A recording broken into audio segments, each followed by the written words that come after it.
अजीज़ा से पूछा, अजीज़ा तुम्हें मुझसे ज़्यादा मोहब्बत है या मुझे तुमसे ज़्यादा मोहब्बत है? अजीज़ा ने हस्बे आदत मेरी बात सुनी, मगर उसके कानों तक ही पहुंची होगी, ज़हन में उसके नहीं आई।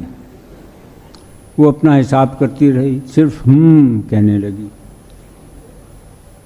फिर त्योरी सुकेड़ कर हिसाब लगने लगी। मैंने कहा, अजीज़ा ये तुम्हारी क्या आदत है कि तुम मेरी बात कभी ध्यान से नहीं सुनती? वो बोली, नहीं सुन रही हूँ।